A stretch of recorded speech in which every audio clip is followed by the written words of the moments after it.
Hello and welcome back to another Subscriber Saturday. So I'm going to start this video with an apology.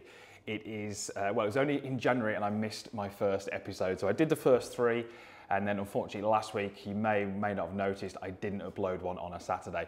I was in Orlando for the PGA show. I was also running a couple of golf schools out there.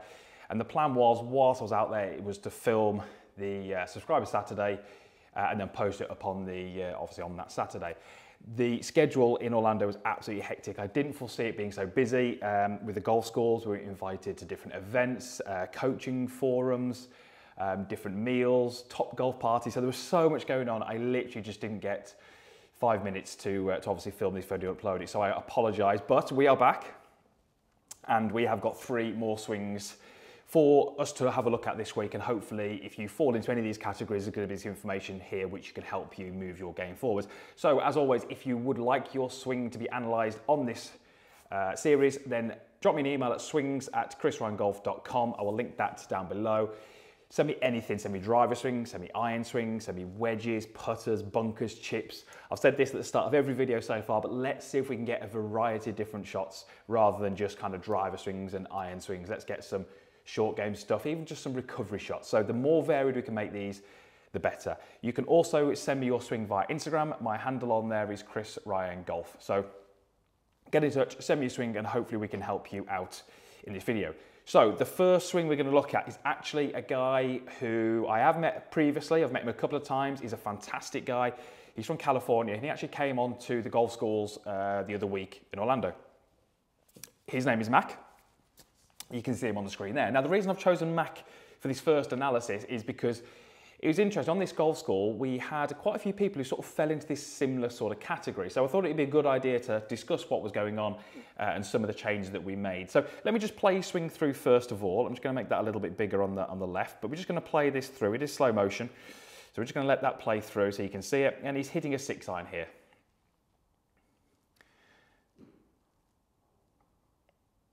Okay, and then through to the finish. So just a little bit of information on the ball flight. Mac was hitting the ball slightly left to right, which wasn't too excessive, but he also had a pretty steep angle of attack, meaning that his ball flight was pretty low. So he was hitting little low fades. And what we really discussed with Mac was how he was using his lower body. So what we're going to do is we're just going to put a couple of reference points on here. So I'm just going to put one down backside, one on his belt line, and then just going to put an arrow, which is just going to touch his right knee. There. Okay, now, as we take this through, I want you to watch what happens in the knee area, so specifically where that right knee is related to that arrow. And you're going to see how, as he goes back, a couple of things happen. You'll notice how his pelvis, or his belt line, starts to go down. So you can see his belt line is lower than it was at the start, and his right leg has increased in flex.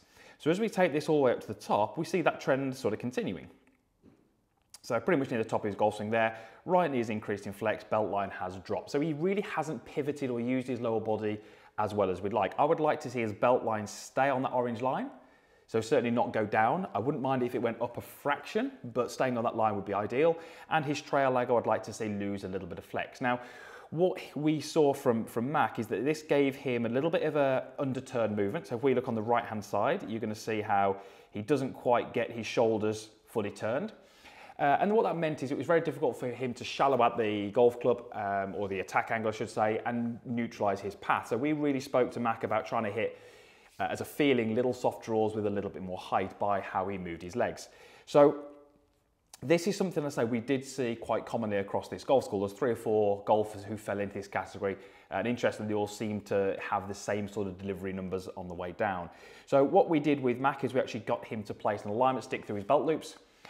We actually put an alignment stick which we put on the floor, kind of between his feet like this. And I really simply got him to match up the one on his belt loops with the alignment stick on the ground. When he did that, it gave him a great visual to allow his hips to turn better. We saw his right leg straighten a little bit. We saw his hip line stay a lot more level. And to be honest, with this short space of time, we saw Mac hitting some much higher shots, different ball flight, and also a little bit more distance. Just quickly over onto the right-hand side, this is something I would tend to see as being a bit of a trend.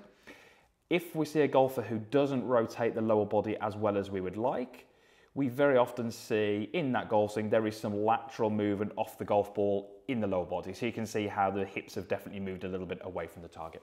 So that is our first swing for today. That was Mac, came on the golf school. Hopefully we gave him some things that he can work at going forwards. But certainly looking at how your knees change, flex, and how your hips rotate is absolutely vitally important to getting a good turn, but also enabling you to deliver the club correctly. Let's move on to the second swing. So the swing that is on the screen at the moment is from Kulam Malik, and this is a great one for us to look at because it really highlights the importance of establishing some good setup conditions around the golf ball. So you can see he's got driver in his hands here. So as with the other one, I'm just going to play this through first of all. Let me just get you to the point where it actually begins. And there it is. We're just going to play that through for you.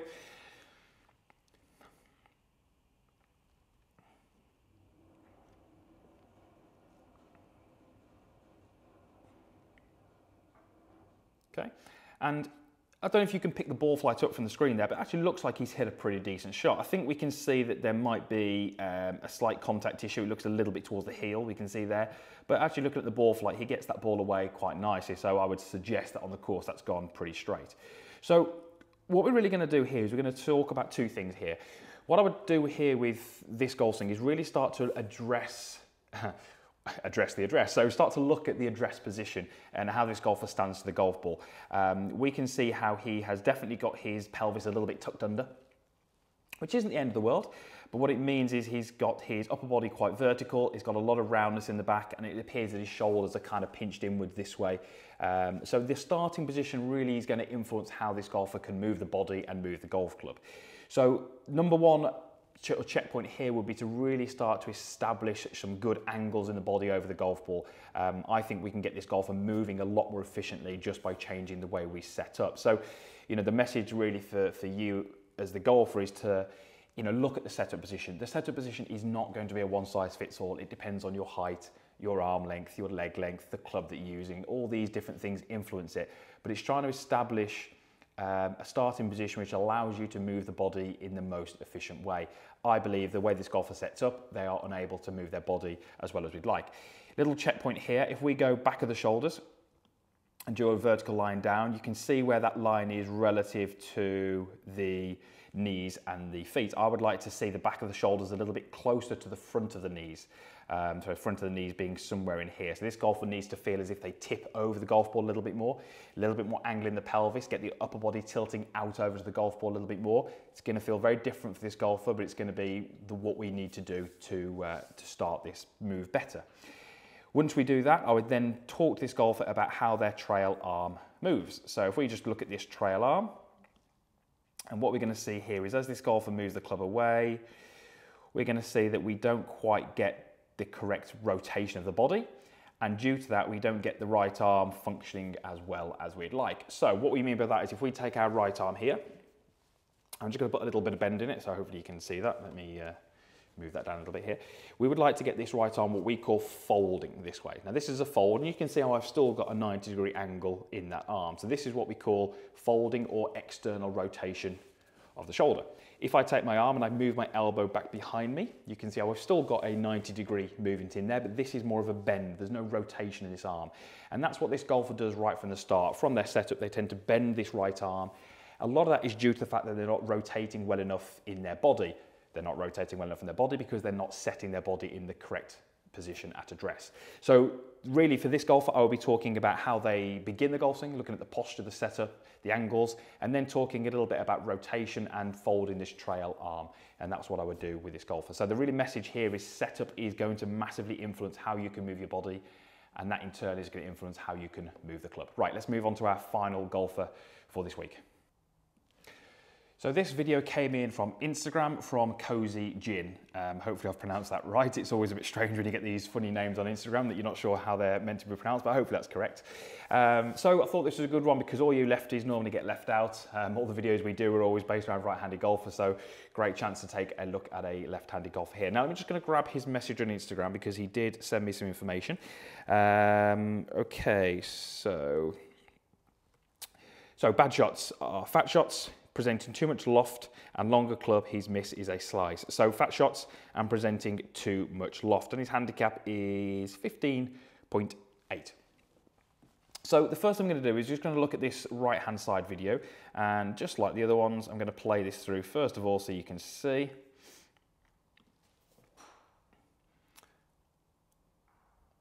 Okay, pretty good. So again, looks like a fairly accomplished golfer, looks like there's a fair bit of speed there. So we're really going to address the contact. And the reason we're going to address the contact is because you also mentioned a slice.